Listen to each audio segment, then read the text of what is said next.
Hello and welcome to Geek-lish. I am your host, Tim Aguiar, and joining me is... let me do that again. I have to word it right for the nickname. Oh, okay. So I was like, no, it's not going to work. That's not going to sound right. Okay. And take two. Hello and welcome to Geek-lish. I am your host, Tim Aguiar, and joining me is my co-host, she's white and nerdy, Heidi Barbeau. White and nerdy. That's me. Hey, everybody. Welcome to the podcast. Hey, and to find more information about us or listen to our episodes, you can go to our website, www.geek-lish.com. We're also on Facebook at Geek-lish and Twitter at Geek_lish. You can also listen to our episodes or download them for listening offline at Spotify, Stitcher, iTunes, iHeartRadio, Blueberry, and Google Podcasts. Also on our website, we've got a not so new page now that we put our extras on. They're outtakes or things that don't make it to the episode. And dun dun dun dun dun, we get to talk about our swag. Yeah, we got stuff. Pretty awesome. We got designs.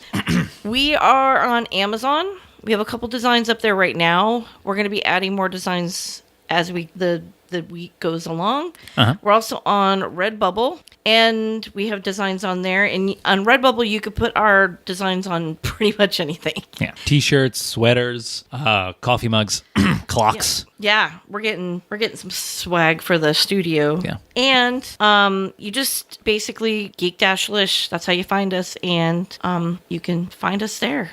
Our swag is out there. I'm so excited. It's pretty awesome. It is. Yeah, it's exciting.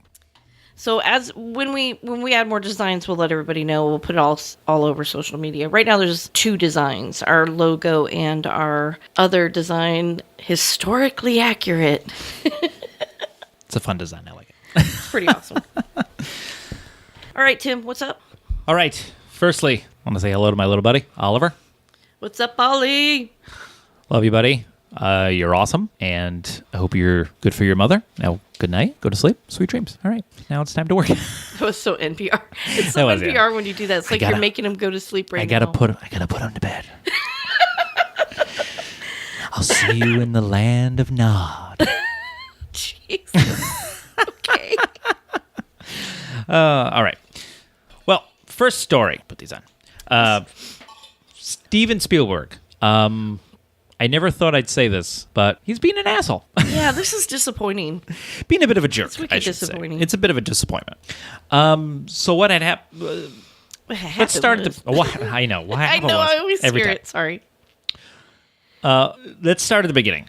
Roma won Best Picture, Best Foreign Language Film, and Best Cinematography at the last Academy Awards, the Oscars for all you uneducated people.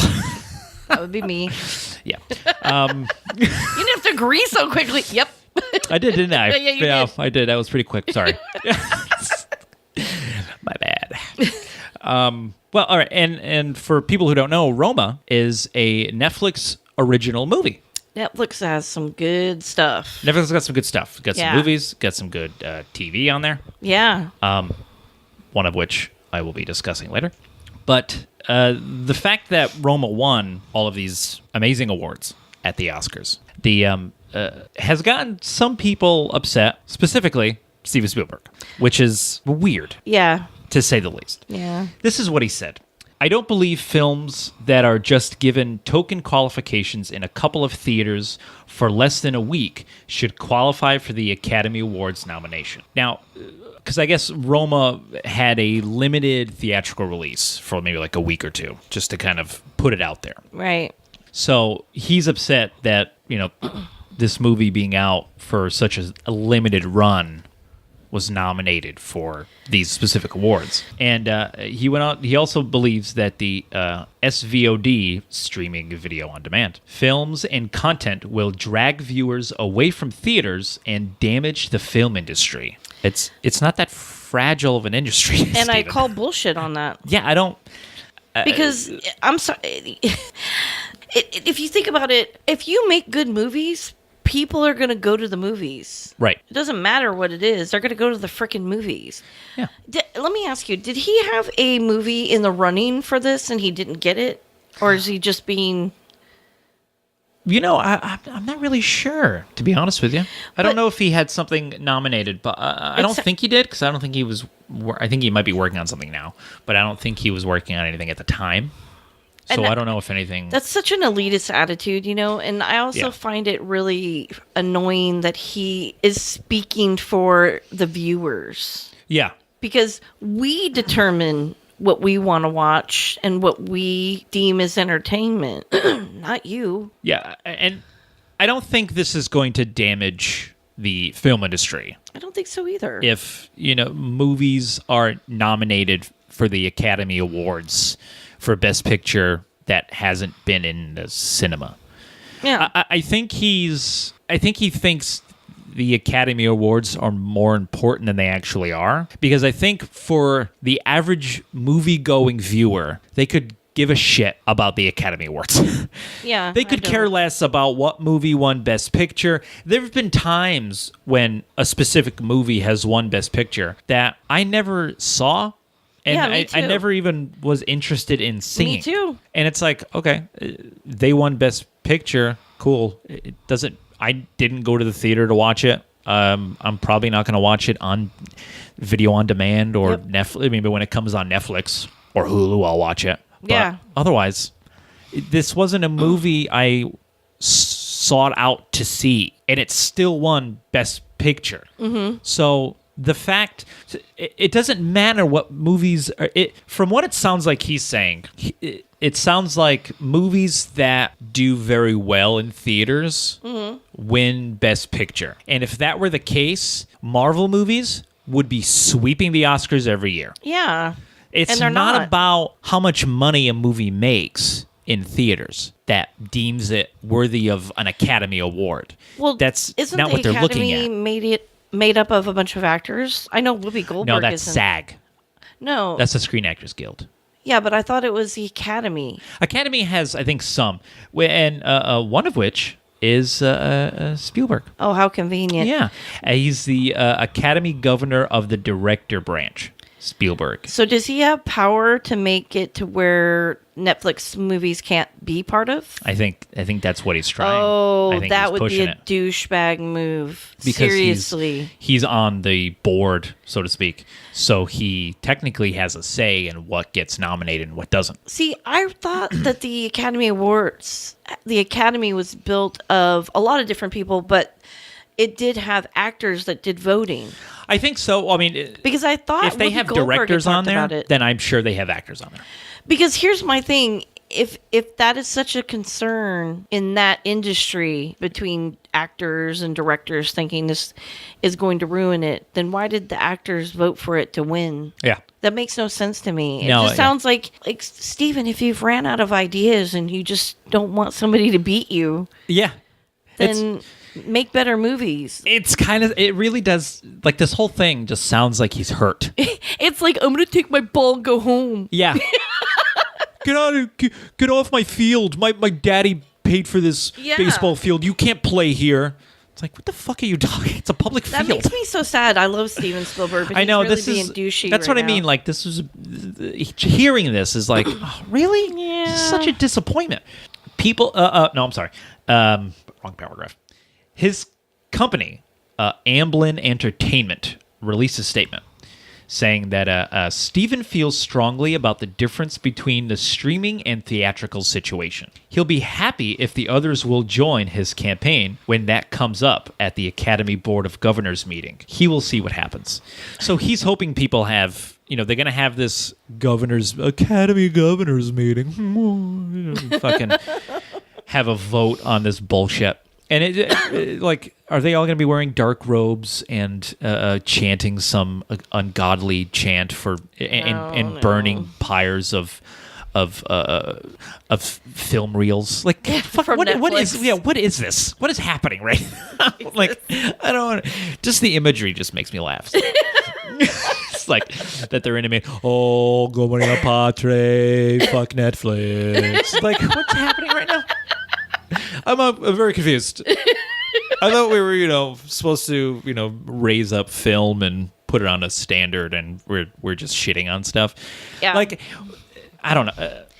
I guess, when did it okay, I know technology's evolving and maybe not rules and laws are not evolving with it. We have a lot of things in our culture that technology the laws haven't caught up to. Okay. But it seems to me like they are saying, well, this isn't fair, and now trying to make a rule because streaming services is kind of a technology that's taken off. Right. But really, a movie's a movie. Yeah, a movie's a movie. And I did read somewhere as well that he was, his answer to everything was they shouldn't be at the Academy Awards because Netflix is like a TV streaming service. They should win their awards at the Emmys, which, as we know, the Emmys is mostly TV inspired awards. But they show movies. That's the thing. Which their TV shows, their series, I don't know how to pluralize that without adding 30 S's. There are multiple series is. It sound like an idiot. Yeah. You don't have to agree so quickly, Ivy. As soon as it came out, I went, damn it. Gotcha. But their shows, haha, Good catch. are at these. They've won Emmy Awards for their shows. So why wouldn't they win Oscars for their movies? Yeah. Doesn't it make sense? Like, it's so stupid that you wouldn't, I don't know. And people are against him. Obviously, Netflix is against him. Well, yeah. But I read this as well. People of color, female, and queer filmmakers have received greater support from these streaming services who have stepped in to fill the gap left by studios, making fewer films and shifting focus to big budget tentpoles. And this is exactly my point. Right. It is. I mean, you can watch documentaries, all kinds of things that tell you Hollywood is ridiculous to get into. Yeah.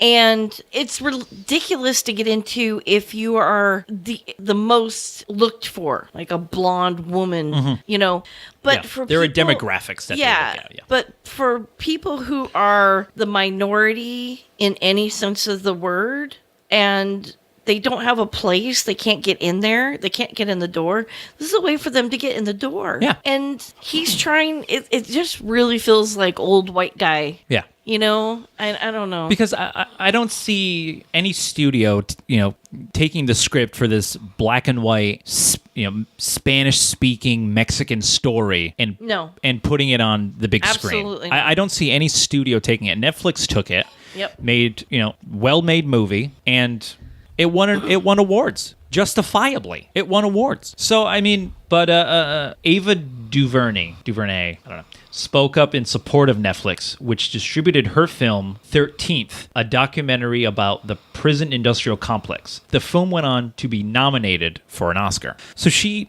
made a documentary, Netflix produced it, and she was nominated for Best Documentary. And that may never have happened. And that may never have happened I mean, how many documentaries do you see at the movies? I don't think I've gone to a movie to see it. I don't think I've gone to a There's theater. not many. No. I've seen a couple, but they're very few and far in between. It would have to be on a pretty big topic for me of interest to go to the movies. But another person who's standing by Netflix, Franklin Leonard. He's the founder of The Blacklist. It's an annual survey of popular screenplays not yet produced. So these are screenplays that big budget production companies have looked at, but they just haven't picked them to make movies. So he runs this kind of foundation. Him and a bunch of other directors will they'll actually look at screenplays and try to make them. Okay. So, and this is what he said. He said, it's possible that Steven Spielberg doesn't know how difficult it is to get movies made in the legacy system as a woman or a person of color. In his extraordinary career, he hasn't exactly produced or executive produced many films directed by them. Ooh. So, yeah. You know what's weird is when I think of Steven Spielberg, I don't think of somebody who would be sexist or racist or prejudiced against anybody. But Yeah, I don't see that he doesn't have any directors that are of any kind of minority that I can think of. Yeah. I mean, I don't know all the movies he's produced, though. I don't know all of them either, but it might not be much. This just feels really like a shady way of knocking a group out that you don't think is entitled or I don't know what the word is. It just feels very elitist the way that he's acting and what he's speaking. Yeah. And I really hope nobody votes with him because he should be ashamed of himself. That's just really stupid. Yeah. Now, I mean, I don't think that this is, in my opinion anyway, I don't think that Steven Spielberg is being a bigoted or racially biased. No. I think this is more of I think he's trying to be a purist in the worst sense of the word, though. Yeah. Where, only big budget movies that are in, that you have to go to the movies to watch. Mm-hmm. You have to go to a theater, buy a ticket, sit down and watch it, and it has to be in the theater for X amount of time. Only those movies can be nominated for the Academy Awards. Yeah. But the problem is that a lot of filmmakers, they take their films to the Cannes Film Festival or similar film festivals, and sometimes that's the only place they're able to show them. Yeah, and if they've won awards, and I think there have been quite a few that have their own awards. He's never said anything about them. Yeah. So it doesn't make any sense that now you want to be biased because a streaming service won Best Picture. And it's like there are, I had read a few comments, a few tweets from this story, and a lot of people were saying that, like this father said, to take me, my wife, and my 2 kids out to the movie, it's twice as much as it would cost to just have Netflix as a subscription. Yeah. So why would we take my entire family to go watch one movie when we can sit in our home and watch multiple movies that night? Yeah. And it's like, some people, movies are costing more and more money to go see. Yeah. Some people, for instance, I was planning on watching Hellboy today, and I didn't because I looked at my checking account and I was like, oh, I don't want to be too short of money this week, so I'm not going to go. Yeah. That's a fucking problem. Yeah, I know it. So instead, I watched some stuff on Netflix. Yeah. It's as stupid and as minimal as that is. First world problems, whatever. But it's like, some people just can't. That's a luxury some people can't afford, literally. Yeah. So, don't you want your movie to be seen by everybody? If it's a truly great movie, don't you want everybody to see it? Why would you only limit it to this one place? Yeah. And then, everybody can see it later on down the line because eventually, you have to know it's going to be on demand or on Netflix or on Hulu or on whatever movie channels, a year down the road. But, when your movie first comes out, don't you want people to see it fresh? Yeah. For the first time, brand new, that's why Netflix and Hulu does their own thing, but Netflix, specifically has been doing their own movies. Amazon as well. Yep. Where, it's so, when a movie first comes out on Netflix, you can watch it that same day on your couch. Mm-hmm. And isn't that good for movies? Isn't that good for the film industry? I think so, but I think he's really, like you said, he's a purist in the worst sense. Yeah, that's the problem. But there's Netflix. Netflix has only been in the Oscars for a few years, and but in that time, they've given us the first female nominee for cinematography, Rachel Morrison for Mudbound, a Best Documentary Short Award for a film directed by an Iranian American woman about menstruation. Oh, yeah. Menstruation, called Period, End of Sentence. Nice. Best title for a movie ever. Yep.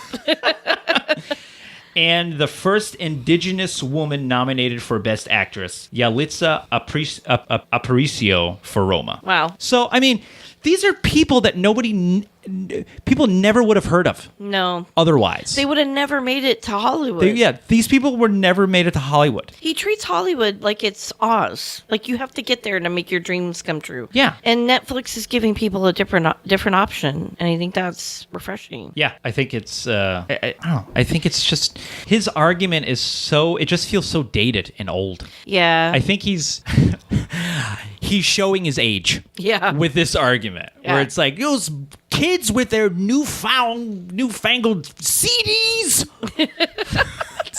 What are you talking about? Oh, man. Speaking of streaming services, I'm very excited about the next conversation we're going to have. Ooh, good segue, Heidi. I know, right? This is why you're my co-host. I am really excited about it, though. It is. I'm also excited about it. Yeah. I didn't know what was going on. I'm just going to keep beating around the bush for the next 5 minutes. I didn't know what was going to happen. Oh, God. People are going to hate you. I know. I'm going to cut all this out. I love it. Your hate fuels me. Jerk. It's so weird. Okay, I'm sorry. So what we are talking about is the Walt Disney streaming service, Disney Plus. Yeah. All right, next story. No. You bastard. No, they finally, took they pulled the curtain back on their Disney Plus streaming service, and they finally unveiled it to the masses. It'll be available. It's slated to launch on November 12th of this year, 2019, November 12th. And the price for the streaming service per month, $6.99. Yes. $7. The cheapest one out there. Or an annual price of $69. I even put in parentheses nice, because I'm a child. Nice. Just so I can... I have a theory, because hasn't this been in the works for a while? Oh, this has been in the works for a very long time, yeah. I have a theory on why it's finally here. Okay, what's your theory? Because they bought Fox, and now they can have all of the Marvel on Disney. Well, it's funny that you mentioned Fox. I'll bring it back around because that's towards the end of the article. Okay. But Fox is mentioned. Some Fox properties have been mentioned to be exclusively on the Disney Plus services. Oh. Yeah. And it might not be exciting for everybody, but it got me tickled. Okay. I was a little excited about it. I was like, oh, that's awesome. But anyway, a lot of rumors pointed to one major Marvel-affiliated series revolving around the hero Hawkeye. Oh. Yeah. But that one apparently was just a rumor. Okay. But so instead, Disney confirmed a series in the Disney Plus Marvel tab titled Falcon and Winter Soldier, which will be they didn't show any footage, but the characters will be portrayed by their their MCU actors. Really? Anthony Mackie and Sebastian Stan. Yes. Nice. I mean, Disney's got the money. Oh, they yeah, can they afford do. it. Yeah, they do. So we're going to get a Falcon and Winter Soldier TV show starring the actors. That's awesome. Anthony Mackie and Sebastian Stan. Additional series announced by Marvel at the event included a What If series. It's going to be an animated series that will take pivotal moments from the Marvel Cinematic Universe and turn them on their head. So they're going to be like, what if this happened instead of this? Oh, so that'll be interesting. It'll be a cool little like, what if, because there's a lot of what if the Red Skull conspiracy that people would be like, I was thinking that. That's a conspiracy. Yeah, oh my god, that's so cool to see that it happened. Oh my god.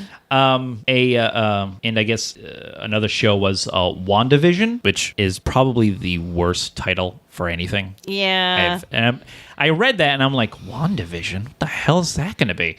Well, it's a vaguely teased series starring Elizabeth Olsen and Paul Bettany as Wanda Maximoff, Scarlet Witch. Oh shit! And the Vision. Oh wow! So yeah, see, WandaVision. Oh, Wanda Maximoff. The Vision. Okay. So I mean, I hope that's not the name they're going with.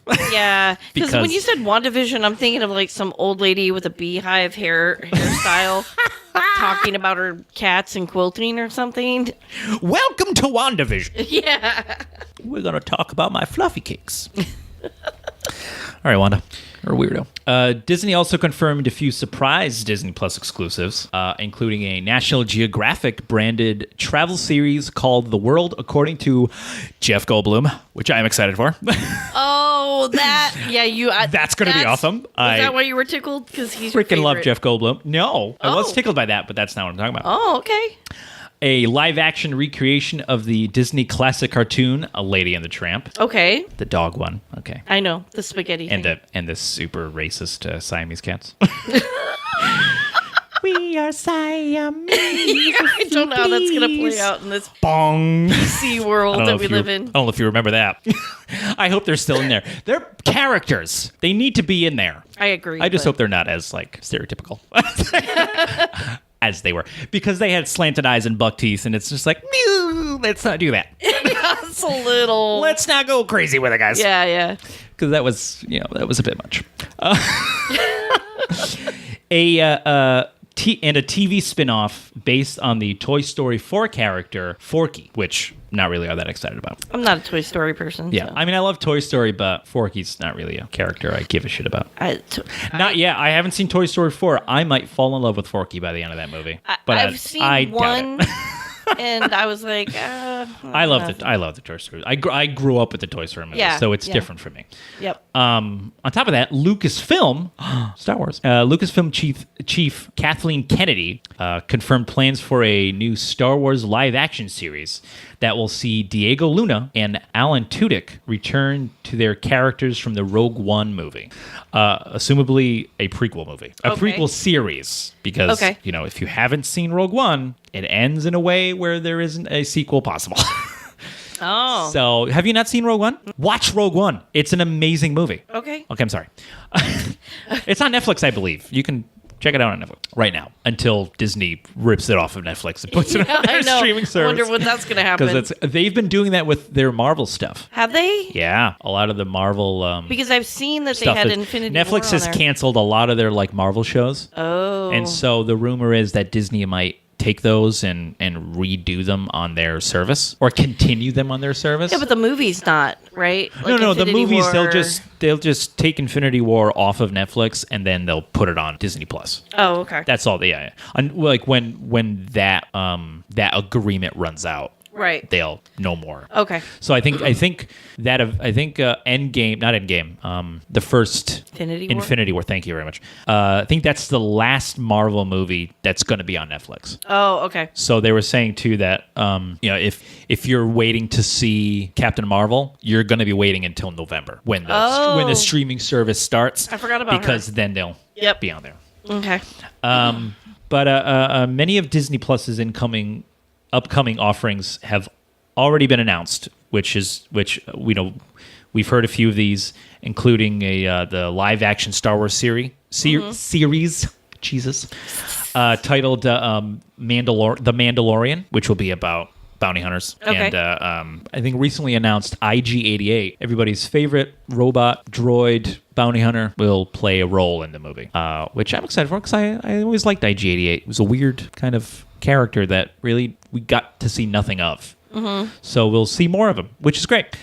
Slate of Disney-affiliated series based on the likes of Star Wars, Clone Wars, and Monsters, Inc., which is exciting. A series about Monsters, Inc. And rumor has it that the original actors from Monsters, Inc. will also be in the show. Really? Yeah, that's Billy. That's Billy Crystal and Roseanne's husband. I was gonna say Roseanne's. Yeah, I can't remember his name. Oh man, I know who you're talking about though. John Goodman. Oh yep, John Goodman. John Goodman. Yeah.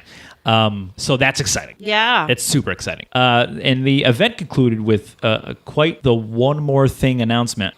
Disney Plus will become the exclusive. This is a thing that tickled me, by the way. Okay. I'm bringing it back around. All right. Exclusive streaming video on demand home of The Simpsons. All 30 seasons of the series will be on Disney Plus. Oh, wow. I am so happy about this. I can go back and watch my favorite episodes and my favorite seasons, early seasons. How many episodes per season? I think around like 20 something per season. 30 seasons. That's still like... That's a lot of episodes. That's like 600 or something. Oh, there's a lot. Oh, wow. Yeah. Plus, they announced like 5,000 plus episodes of Disney's original shows and movies as well. So there's going to be a large collection of stuff to watch on the Disney Plus streaming service. I'm excited. Which is pretty awesome. And the fact that it's coming so soon. Yeah. I didn't think it was going to come so soon. I thought we were still going to have to wait, like another year or two for this stream, because I didn't know what they were planning and when. I really think this had to do with the fact that they took Fox. I think so. And I think the Fox thing has been in the works for probably a year. So they probably started working on getting this ready right after they did that announcement. Yeah, the Fox deal has been in, like, there's been rumors about it for a year or two, maybe. Yeah. And, the fact that it finally happened. Yeah, I'm so excited for the Guardians of the Galaxy. That's still the best news. I love it. Oh, the Guardians of the Galaxy. Yeah. That has nothing to do with Fox, but that is also great news. Yeah, but they hired what's his name back. Yeah, they rehired and there's just so much now that we can watch on everything now. Yeah, it's so great. But they're also saying that they might be also doing a lot of alsos, doing a bundle with Disney Plus. I believe it's ESPN Plus and Hulu, because Disney now owns all of this. Oh, wow. Because I think Fox was a big Hulu thing, and now Disney owns part of Hulu. So they might do like a package deal, and they're also not shy about saying that they're direct competitors with Netflix. So they're not afraid about it. So of course they're the direct competitor, and honestly, Netflix needs to have a competitor. That way they don't keep raising their prices all the time. Yeah. And I think with competition, it'll... It's better for the viewer. I was going to say, it's better for the viewer because, I think Netflix and Disney, they have to bring their A games. Yeah. So, we're going to get better content out of Netflix and Disney, streaming-wise, Yep. I think. So it's, when there's a good, healthy competition, it brings out the best in everybody, in my opinion. So that's exciting news. That is. Keep a lookout in November for this new streaming service. I think it's going to be pretty awesome. I think it's going to do phenomenally well. Me too. I mean, it's Disney, so I'm sure that there will be contractors. Yeah. They're a monopoly, but they're the evil empire. Whatever. Shut up. Oh, God. Then don't watch it. Yeah. How's that? I'm sure they'll survive without your $6.99 a month. But yeah. All right. So you got some opinion pieces. I got some opinions. I know that's what everybody tunes in for. What is Tim thinking about? Well, you're about to find out. Bring it. Okay. I'm waiting. I know. Sorry. First, okay. Are we going to call him out? I could not find the original tweet. Oh. I think he deleted it. Oh, probably because I think he deleted bombarded. it because I could not find. I spent about a good 20 minutes trying to find this goddamn guy, and I couldn't find it. But I was able to find the tweet. Okay. Or the thing he wrote. Right. And so let me just read this out to you in big, bold letters. No, you're not a gamer. I'm so sick of all these people who think they're gamers. No, you're not. Most of you are not even close to being gamers. I see these people saying, I put well over 100 hours in this game. It's great. That's nothing. Most of us can easily put 300 plus in all of our games. I see people who only have the Nintendo Switch and claim to be gamers. Come talk to me when you pick up a PS4 controller. Then we can be friends. Also, dear all women, Pokemon is not a real game. Animal Crossing is not a real game. The Sims is not a real game. Mario is not a real game. Stardew Valley is not a real game. Mobile games are not real games. Put down the baby games and play something that requires challenge and skill for once. Sincerely, all of the actual gamers. What a douchebag. I really wish we knew his name because I would love to put him on blast right now. First of all, I want to break this. You guy. Yeah, I want to break this down. Yeah, let's break it down. Of all the dumb. Oh. Of just because there's a lot of it. Oh yeah. There's 2 paragraphs of dumb. It's chock full of dumb. So first, let's go with the, I put well over 100 hours in the game. That's nothing. Do you know what 100 hours actually looks like? Like on paper, 100 hours. Like, that's a long fucking time. Yeah, and before we go on to the hours thing, I want to say something. First of all, the beginning, no, you're not a real gamer. Yeah. You don't determine who real gamers are and then closing it off by all real gamers. No. Yeah. You mean all real douchebag gamers because that's who that is. And secondly, if you play 300 hours on a video game, do you work? Yeah. Do you have a life? Family responsibilities. do you do other things? Yeah.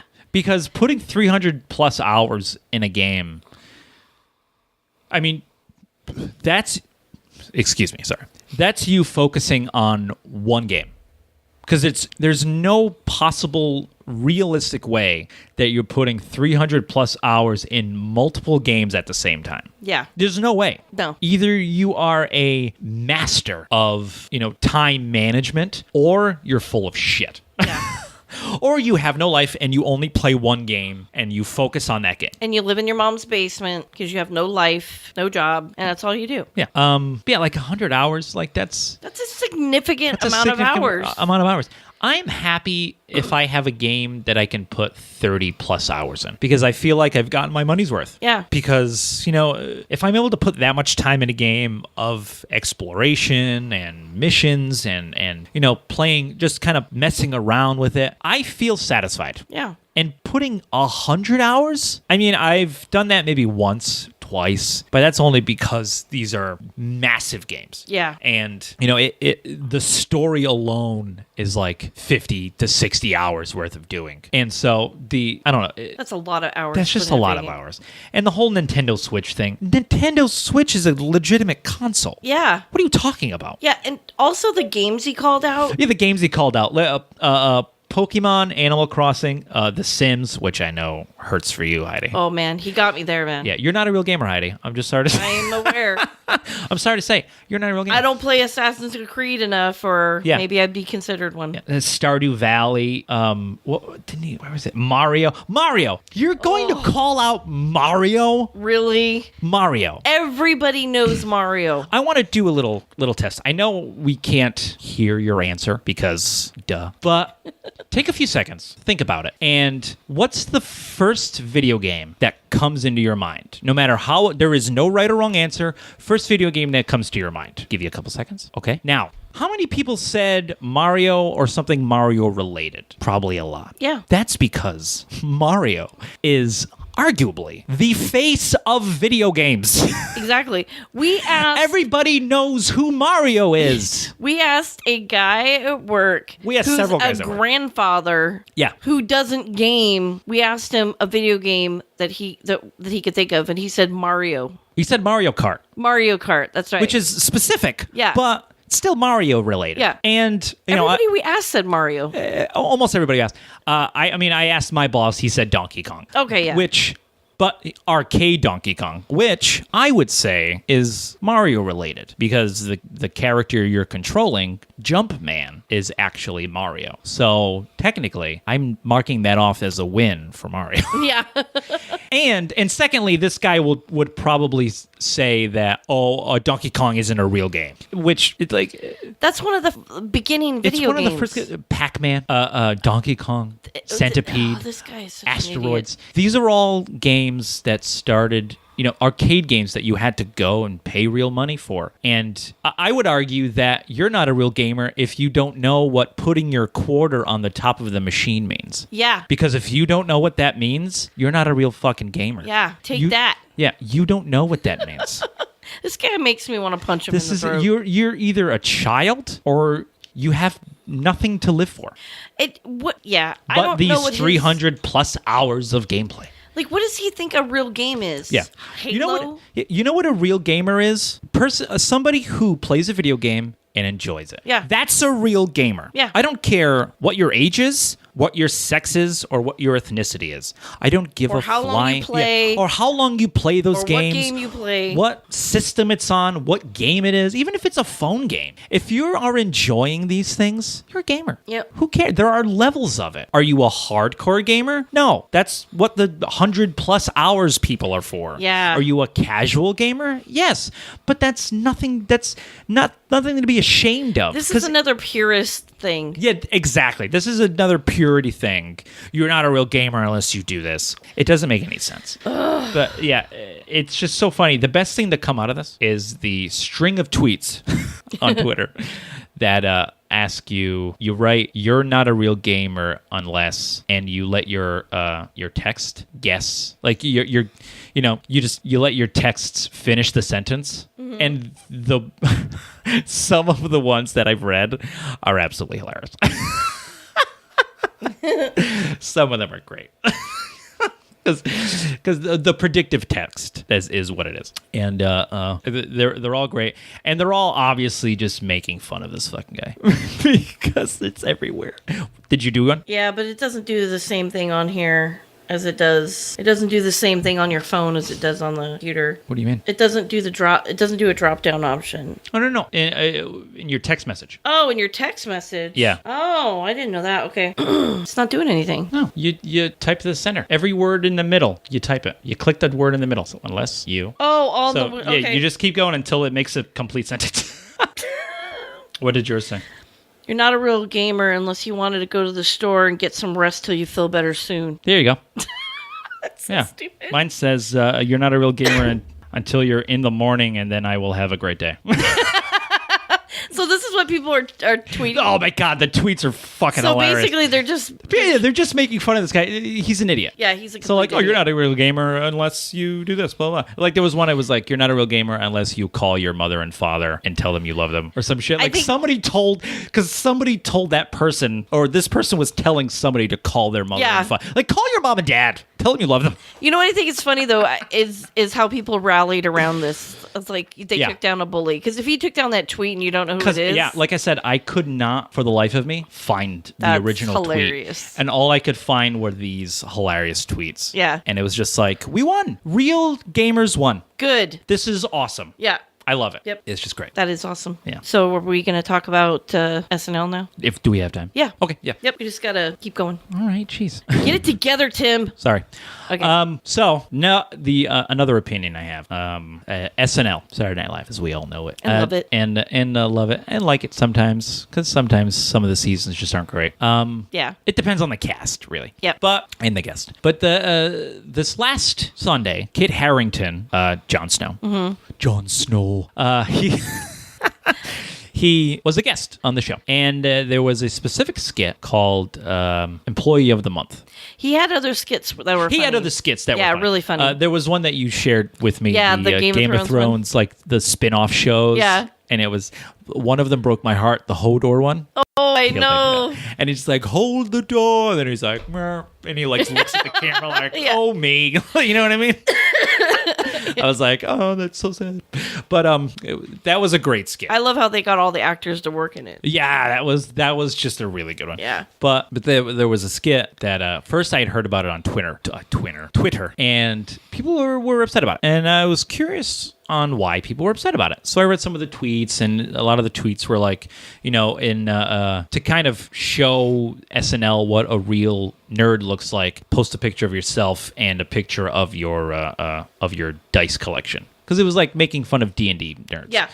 So it was just a string of, photo of the person and their dice collection. Mm-hmm. And it was just a bunch of them. And none of them looked like the people that they portrayed in this skit. Mm-hmm. And I watched the skit, and you watched it as well. Yes, I did. And I was pretty upset with it. It didn't ruin my day.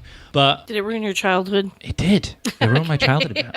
Goddamn SNL. We have to get, a call back to the snowflakes to get really upset. Ruining childhoods.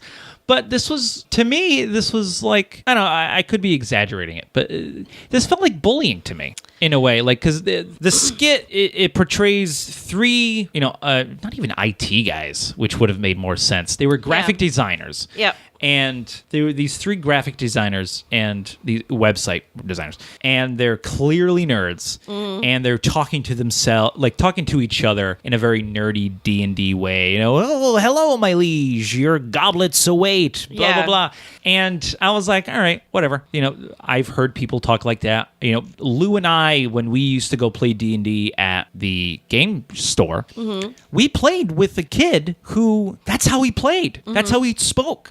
And he, we loved it. We were like, because he got so into it. Yeah. You know what I mean? He played it fun. He played a monk, and he was like, every time he would do it, like a big attack, he would do like a chant. And it's not something that's in the game. He just did it. But that's what makes D&D exciting. And it was something that he thought of. I don't know if it was like he got it from a show or an anime or something. Right. But he did this like chant, and then he would do the move, and we were always like, when it hit, we were like, yeah, it hit, this is awesome. And just like the look on his face whenever we were like kind of with him, he was like, you can see how happy he was, because it was like, this is my happy place. Yep. This is the place where I can be normal, like where my weirdness is normal, right? And nobody's judging me. So he spoke like that, but he spoke like that, and sometimes the DM was an asshole. Was like, oh, just do it already. And we were like, just shut up. Yeah, but let him do it. the guys in the skit went way past that. Yes. When they were talking to each other, I was kind of fine with it. Yeah. Because I'm like, all right, whatever. Nerds talk to nerds like that. Right. But then it got, like you said, it went too crazy and very cringy really quick. And so much so that even the audience felt it. There wasn't a lot of laughter. There wasn't a lot of laughter. Yeah, I noticed that. And because they would talk to other people in the same way. So like their boss would come in and be like, oh, our Lord has arrived. Nobody talks like that. Nobody addresses other people outside of their nerd circle in a nerdy way.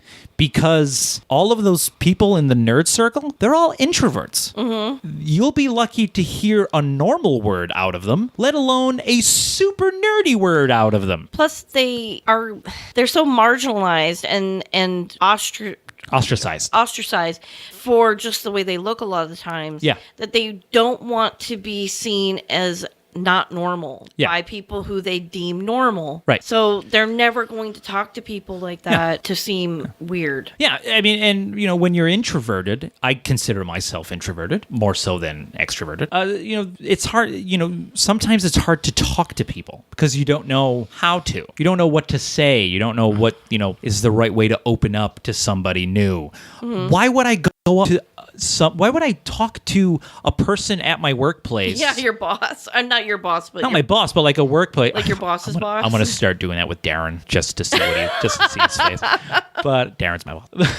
But like, if I were to do that, at work on the floor, just go up to the line and be like, "Huzzah, fellow adventurers! How doth thou go?" I would look like a fucking idiot. Yes, you would. And it scares the shit out of me just to even think about doing it. Yeah. So why would these people, and not to say that all nerds are like this, because yeah, there are some nerds who really own it and really fucking go with it. Yeah. Like, yep. But those people I oddly admire because they're able to be weird and they flaunt their weirdness. And I'm like, good for you for being fucking weird and knowing it and saying, I don't give a shit if you think I'm weird. I'm fucking weird. I know I'm weird. If you don't like how weird I am, it's your problem, not mine. Yeah. And I almost envy that because I wish I could do that, but I can't. I feel weird about people. And I don't think that's necessarily an introvert thing because I am absolutely not an introvert. I wish I was more, but I'll talk to anybody about anything anytime. I don't really care, but I won't even do that. Yeah. I'm not comfortable with my nerd to go do that. I Yeah. think I do envy people like that because they just, and people who do theater. Yeah. I envy people who do theater and can get into these characters because that's a lot of what role playing, cosplaying, all that stuff is. And I'll tell you this skit on SNL. Mm-hmm. I didn't necessarily think it was bullying. I just think they took every single cliche nerdy thing, which doesn't fit all together because not everybody is all that nerdy. They're not all that nerd.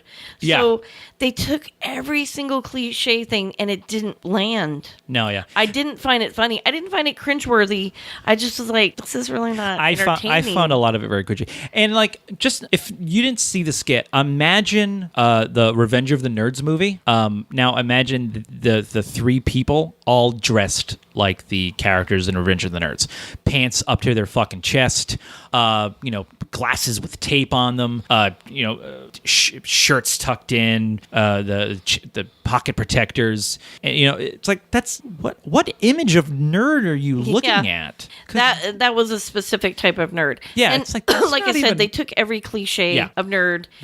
They hit it out of the park with cliche. Oh yeah, and I think that's where it was. But it was too much, and it didn't land. It's way too fucking much, and it was just this is nobody. I've met a lot of nerds. I've never met that much nerd in one person. Yeah. It did not land. I did not think it was funny. The only part that was funny was the very end. That's the only part I also thought was funny. Yeah. Copy spell. That was the only funny part. That was really funny, but that was it. And that was it. Yeah. Didn't make the skit any better. But no, it didn't. Because there's a part where they're arguing with each other and they're like casting spells at each other in the middle of a work office. Yeah. They're like, what? That's not going to happen in real life. I mean, I understand, okay, it's a skit. It's an SNL skit. That's how the comedy works. I will say it would happen, but not like that. Right. It would happen like in messages to each other. Yeah. It would happen if they were all in a cubicle really quiet. Yeah. It wouldn't happen like It wouldn't happen loud in the middle of it. Yeah. They were like acting like they had wands and yeah, that I fire an arrow, I block it. Like that's it would not have happened Yeah. like that. At a D&D, or even not a D&D, maybe like a cosplay game at home all day long that would happen like that, but not at work. no. Yeah. There's no way. I've never heard like of I said, it. like, yeah, in like private messages, like Yeah. or emails over to each other with gifs. Yeah. You know what I mean? Like I can see because I would do that. Yeah. I'd be like, I'm gonna send them a gif of Harry Potter and be like, oh, Patronus. Yeah. I cast this on you. Yeah. Send that to Heidi. Ha-ha. She's gonna feel that one. Feel that burn. Boom. But like, yeah, I'm not gonna go into your office with, all the, a full office that you work in and then walk in and go, Expelliarmus! Yeah, You know what I mean? I could just see everybody looking at you like, what the fuck is wrong he with him? drunk? And or I would look high? at you like, this is not the don't- place. This is not. Do not do this to me, Do Tim. not do this. Do not do this right now. Not today, Satan. God damn it, Tim. How does he know I carry my wand with me at all times? I actually do. I have a wand pen. Oh shit! Yeah, I know. Yeah, I didn't think that landed. Yeah, I said, thought- the ending was good, but I didn't feel like it was bullying. I just I think didn't like that they it, yeah. and what got me is there are a few people on the cast that I know were nerds. I don't know all of them. They all could be nerds, as far as I know.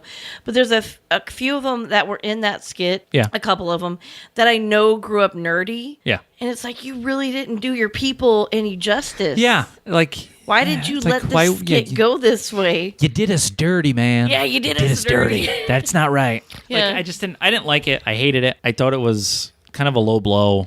I could see why people were upset by yeah. it, but I mean, nobody got like super pissed off about it. I liked the response on Twitter. It was, you know what? Let's show them what a real D&D person looks like. that's Picture of yourself. representing. Here's That's representing. and a picture of your dice collection. Yep. And it was like, yeah, that's how nerds do it. Yep. You passive aggressively say fuck you. I'm sorry, that's not how nerds are. Let me show you what a real nerd is. Here's my dice collection. It's like, yeah, there you go. That's how you do it. I like that. It was awesome. I liked it a lot. I liked the response. I didn't like the skit. I thought the skit was kind of the skit wasn't great. When I watched it, I was like, what the fuck? What is this? Yeah, when you told me about it, I was kind of It did annoy me a bit. Yeah, I saw it and I just didn't feel entertained, and I went, wow, they just really cliched the hell out of this. Yeah. That's the thing. It's like, I don't know. They could have, if they would have dialed it back, If they would would have have been funnier. If they were nerdy to each other, and then when the boss came, they Yeah. were like super like, oh, let's be super like this is what normal people do, right? They could have been awkward still, Yeah. and it would have made it funny. And it would have but made not- it funny, and then like have that private that private argument in their little cubicle area, and be like, Yep. oh, put this at you and blah blah blah. Yeah, that would You know what I mean? funny. That would have been funnier. Yeah. But it was too much. I think Yeah, that's what it was. It was just over the too top. much. It was over And the it's just- top. I didn't like it. It didn't land. Yeah, but that's my opinion on that. It might be a little sensitive, but whatever. I'll try to put the skit in our YouTube posting of our podcast. I'll put a link in it below. Oh yeah. That's a good idea. So you got a review though. I do have a review. I have a review of a new TV show on Netflix. Yeah, Netflix. Got a whole lot of Netflix. Yeah, we talked about Netflix a lot. I know this episode might be called Netflix and Chill. I don't. Maybe I would call it gatekeeping. Gatekeeping? Yeah. All right. There's a lot of it. There was a lot of it, I feel like. Anyway, Okay. This will be deleted.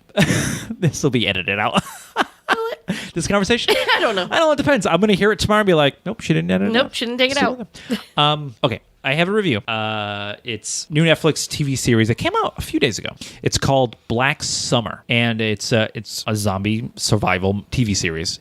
It's a very short series, 8 episodes. I think the shortest episode might be around 30 minutes, and the longest episode around like 45, 47. So very short season. You could binge it in a day and not even think about it. But the trailer is super intense. Yes. It is very intense. I was getting like, ooh. Yeah, from just like a 2-minute trailer. Yeah. Imagine a series of them. I know. But my description of it is a little weird because I found it to be the most realistic representation of how people would react during a zombie apocalypse. And we kind of talked about this in the beginning a little bit, and I half agree with you on what you're going to say, and I'll tell you why when you say it. Okay, I kind of forgot what I was going to say though. No, I'm joking. But the way people are, the way people react, this is a universe where nobody knows what zombies are. So, which is like the Walking Dead. Which is like how the first couple, maybe 3 seasons of how The Walking Dead was, where nobody knew what zombies are. They didn't know how to deal with them. So these people, these survivors, are just unloading ammunition into these zombies to no avail because they're not shooting them in the head. I mean, eventually, a bullet will go to the head, but they're not putting 2 and 2 together. Yeah. That you have to aim for the head. I think towards the end of the season, they start a couple of people start kind of getting it and start aiming more towards the head. But for somebody who watches zombie movies and watch TV shows, you might get a little frustrated with how these people are acting. But you got to kind of realize that for me anyway, I felt like it was so much more realistic than anything else I've ever seen, besides the first bit of Walking Dead. But like the way people are acting, nobody's a badass. Nobody is super great with a gun. I mean, they may have fired a gun before, but running around and shooting at something running at you in a high tense situation, you can't train for that unless you're in the military. Mm-hmm. So people are missing. People are just hitting bodies. Straight bullets are flying everywhere. People make a lot of dumb decisions, but in a situation of kind of high anxiety and high stress, you're gonna make stupid mistakes. Yeah, you make them in life. Yeah, you make them not in life. Life and death. Well, sometimes, but in a life and death situation, if you don't know, if you're not a survivalist, you're not gonna know the best things to do, and you might overlook the simple things. Locking a door or barricading an opening or whatever the hell. You're in a rush. You're trying to get away. You might not shut a door behind you because you just want to get the hell away from that area as quickly as possible. So you're running. You might run, open up a door, leave it open, not realizing that, shit, I should have shut that door because now here comes a zombie. Mm-hmm. But it's all right, what a dumb decision. Yeah, okay. You see this with sports all the time. It's easy to make a better educated, calmer decision when you're sitting on your couch watching this stuff unfold. Yeah. You're not in it. Your blood isn't flowing, your heart isn't racing, your palms aren't sweating, you don't have a million things racing through your mind. Right. So you're going to make these stupid mistakes. People make dumb mistakes. People's interactions with each other are super awkward and weird. And it's so real because it's that's you're meeting new people that you've never met before. Yeah. And you're trying to survive with them. Yeah. The first meeting, it's going to be a little awkward. Yeah. It's going to be a little odd. Especially given the circumstances. Yeah, given the circumstance. So, I don't know, the way, the things these people do and, how they react to things just felt so real to me and raw. And, the zombies, they're all fast zombies, so they run, and that it's just super fucking tense. Freaks me out. And I it's hate just that. It's just get away, get away, get away. It's... Which intensifies that whole bad decision super intensified. Yeah, it intensifies the bad decision making. Yeah. Because, in The Walking Dead, the zombies walked. Yeah. So when you're not closing a door behind you, it's you had all day. Yeah. What are you doing? Yeah. When a zombie is running at you full sprint and it's a couple of feet behind you, you don't have time to shut that door. Or you feel like you don't have time to shut. Even if you actually did, you might feel like you don't. Right. Which is why, so now you're having to react super fast and super quick. So you make even more mistakes now in succession. And it might get you killed. It might get someone else killed. There are things that characters do that may deem them a little selfish, which I liked. Because people are selfish. Yeah. In a life or death situation, people are going to be selfish selfish and only think of themselves or only think of their family. And I don't give a shit about you or your family. I'm trying to help my family survive. But it's like, that's not the humanly thing to do. I don't give a fuck. I'm trying to live. Humanity has fallen. Yeah. I don't care. And you see that so much more in the series. And it's just like, oh my God, real. It's everything. I feel like you're so building up a argument to defend the show against some of the critics. Which I am. Yeah. Because there were a lot of critics I read where, it was like people's reactions to things where it really was a lot of, why didn't they do this? So just Jesus Christ, nobody's ever shooting at anybody's head and blah, blah. Okay. When you're trained to shoot a firearm, you are specifically told not to aim for the head. Do you know why? Because it's a small target. If you're going to shoot at something, you shoot at the chest because it's a bigger target and it's going to bring that person down. Chest or abdomen? Chest or abdomen. That's why people don't shoot at legs and arms. Yeah, and stuff like shooting that. at a leg, it's, in theory, a great place to shoot. And if you've ever shot a gun, yeah. It's not that fucking easy. Exactly. Some people, we look at television shows and movies and we're like, they're just shooting these guns. But when you actually handle a firearm, it's a whole different thing. Yeah. It's a whole different thing. It's a different animal. Yeah. You know what I mean? You're... like, in a situation where you're running and you're out of breath and you're tense and you're afraid and this thing is running at you, aiming for the head, you don't think about. No. You're just like, I need to put this thing down. Chest. Why isn't this thing going down? Fuck, I'm out of here. Because you're not thinking about it. The head, and you might miss the head. Yeah. And then what? You're out of bullets and now you're dead. You know what I mean? It's like all the critics that I read was like, I would love to be... Monday quarterbacks. Monday quarterbacks. I would love to be in an actual apocalyptic situation with you because I know you'll die and I'll be able to take your shit because you're going to be stupid and you're going to think TV, you're going to act like a hero, and I'm going to survive because I'm not going to think TV. I'm going to think reality, and I'm going to be afraid of every single fucking thing that comes around a corner, and that's going to help me survive. Yeah. Like, I'm sorry, not everybody is a hero. Not everybody is a badass in real life. Like, not everybody can be Rick Grimes. Yeah. Or Shane. Or Daryl Dixon. Yeah. You know what I mean? Even in the first season of The Walking Dead, there were certain... Glenn would have been considered a coward. Yeah. But... There were times where he used his strengths to his advantage. I'm fast. It made him valuable. I'm nimble. I can get in and out of an area real quick. I can be quiet. These are my strengths. I'm not a fighter. I'm not going to go out there with a fucking machine gun and start blowing zombies away. And then he became a badass, but that was only because... Later on, he became a badass because he survived in that situation around people who could teach him things. And they were all in constant training. Yeah, exactly. The TV show takes place during the beginning of the zombie apocalypse. So everybody starts off not a badass. So, put that in your mind when watching the show.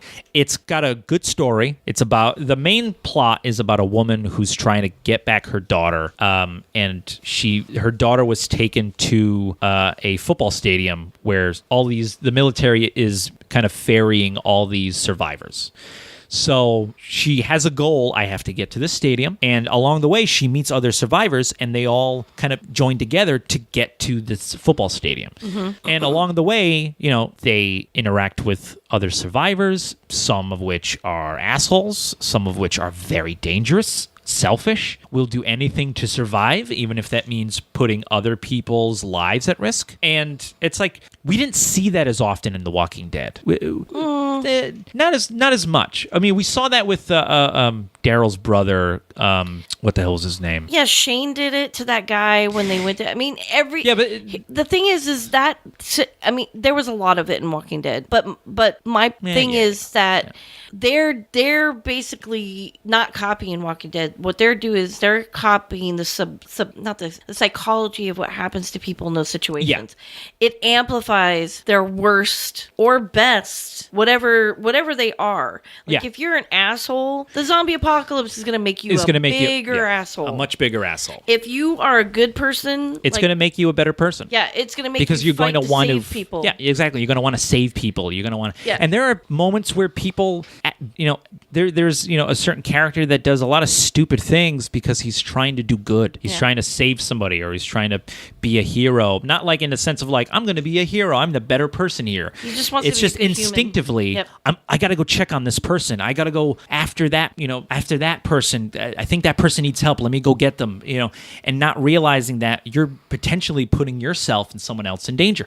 Yep. You don't think of those things You just want to help. because you're reacting right away, and it's so real. Like, I misspoke. There is a lot of that in The Walking Dead, but I don't know. There's just something about this show that, like I said, it looked more into the psychology of it, of how people are. You didn't get that as much in The Walking Dead. You got it a little bit, but for me, it felt You like got it in the beginning season. you got in the beginning, like I said, the first 1 or 2 seasons. And then very quickly, these people became badasses, and they were very formidable. And then zombies became just a nuisance. Like that, I remember that scene when they first found the prison, and they walked in like a goddamn, I forget what the hell it was called, but they had the shields, and they were walking in like a turtle. They were all shielded, and every so often one would break out, kill a zombie, come back in, and then they were all protected again. They were a unit. And that only comes from like riot control. Yes. Yeah, they acted like riot gear, which they had the riot gear, so it fit. But it was like that only comes from training and practicing and doing that stuff. When you first meet these characters in Black Summer, Netflix show, you first meet these characters, they don't have those skills. They don't know the people they're joining with. So, you can't meet somebody and go, all right, listen, we're gonna flank to the left. I don't fucking know who you are. Yeah, but that was that doesn't make any. You know what I mean? think that's way far in the seasons, though. That's really apples and bananas. No, but that's what I mean. But yes, I agree with you. But a lot of the critics that I read, that's what they're looking at. Yeah, and it's like that doesn't. You're that's not really, making any sense with it. No, you can't. You can't think do that. of season 5 of Walking Dead when these people are well seasoned in this world. Yeah. How to use firearms, how to work together as teams. They have like whistles they do and freaking hand motions and shit. They've worked this shit out. Yeah, this is just happening. Yeah, this is the beginning. If you go back and watch the first couple of episodes of The Walking Dead, you're going to see a whole lot of people that don't know what the fuck they're doing. Even Rick makes a lot of mistakes. Oh, yeah. Rick does a lot of... Yeah. The first words out of Glenn's mouth is, hey, dumbass, what are you doing? Yeah, yeah. Because, what the fuck are you doing? So, hey, dumbass in the tank, what are you doing? Yeah, I'm glad that you guys are, looking at Walking Dead and going, wow, why can't they be like that? There was a journey to get there. Yeah, that's what I mean. These people are like first day apocalypse survivors. It's like it's not going to be season 5. It's like season 5 of The Walking Dead where everything's a goddamn badass and whistles and hand gestures and, rappelling down the building and shooting through windows. And fucking stabbing zombies left and right, fucking not missing a single everybody's a marksman in The Walking Dead. Everybody's hitting their target with one shot. Even Nobody's the fucking missing. Kids. Yeah, even the kids are amazing shots. In Black Summer, people miss all the time. It's frustrating, but it's so real. And that's why I love the show. It's so good. The action is good. The episodes, I love the way they shoot the episodes because there's a multitude of different people. But what they'll do is they'll show the kind of perspective of one character for a few minutes. And then it'll shift to another character for the next couple minutes. And along the way, their paths might interject. Or intersect, and you don't realize it. They might bump into each other, and it'll be a passing glance, or they'll be saving each other, or it'll be like somebody will save somebody's life, and then in the next 5 minutes you'll see how that person got in that situation where they needed saving. And it does that throughout the entire show, and it's so cool the way they did that because you get to see different perspectives of things. There's an episode where they're doing this mission, I guess you could call it. I don't know, they're doing a thing, and as it's going along, it follows first a small group, and then it something happens, and then it cuts back to another group what were they doing during this situation?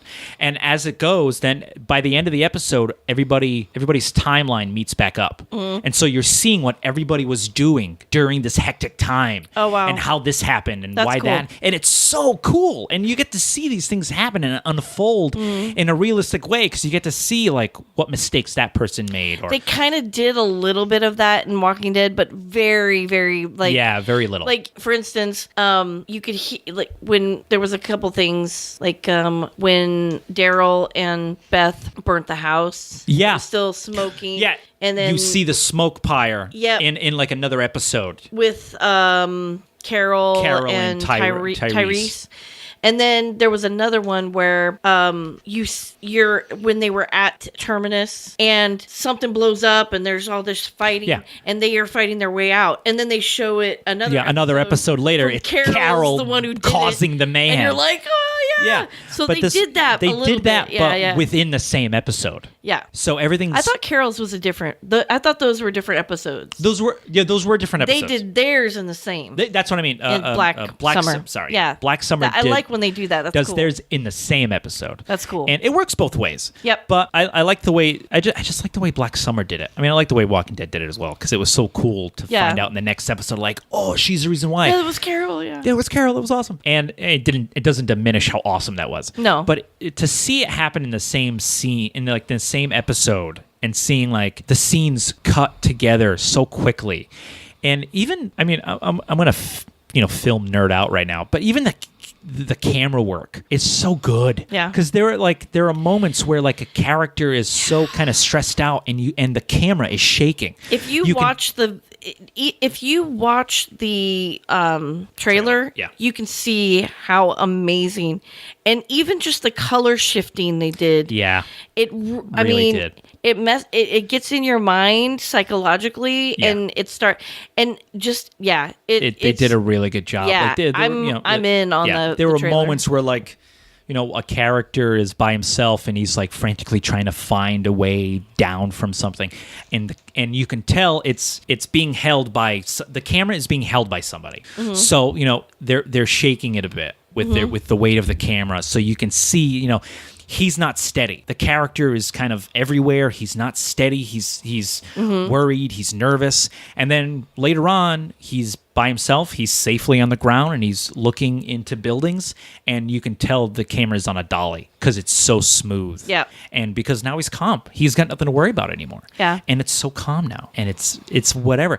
And it's so cool to notice those things, because it's like, oh man, like it really, when the camera's calm, you're calm. Yep. Because you're not having to worry about the vision getting all Yeah. screwed up. But when they're worrying and running and the camera's going nuts, you're running with them. Yeah. You feel like you're there with them. Yeah. Netflix did such a good job with this I show. know. They did such a good job with it. The characters are good. Some of the characters are more likable than others, but that's life. Not everybody's likable. Yep. Some of the episodes are weird. I think episode 3 or 4 is very Lord of the Flies. Oh wow. For everybody who knows what Lord of the Flies is, there's a little yeah. bit of a hint at what's happening.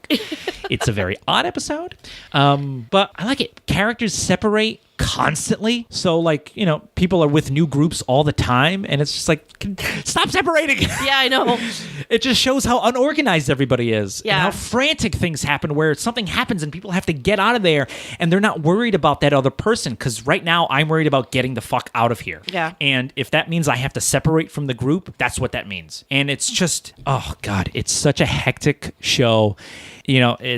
I love it. I love the show. The way it ends very abruptly, but it ends in a way where it might not be a second season. This could be a mini-series event. Mm-hmm. Who knows? I mean, IMDb shows 2019 dash, blank. So Yeah. it could be future seasons. Well, if they have a dash there, then It's usually, there's probably it's a future usually, season. idea. It's going to be more seasons. Yeah. But I don't know. We'll see. We'll see how it's perceived, not Yeah. perceived, but how people take to it. And from the people I've talked to who've watched the show, they love it. They love it just as much as I do. And I mean, It sounds like a summer watch for me. As soon as Yeah. My last class is next week. Yeah. And I haven't signed up for summer courses, so this might be what me and Lou binge on next. Yeah, like I said, it's very short, 8 episodes. I think even the last episode is like 21 minutes. Oh, wow. It's a very short episode. It's so like 21 to 45 minutes is the average. I'd say about like 35 minutes is the average length. But yeah, it's a quick watch. It's, you know what I mean? When an episode is done, it's like, oh shit, Jesus.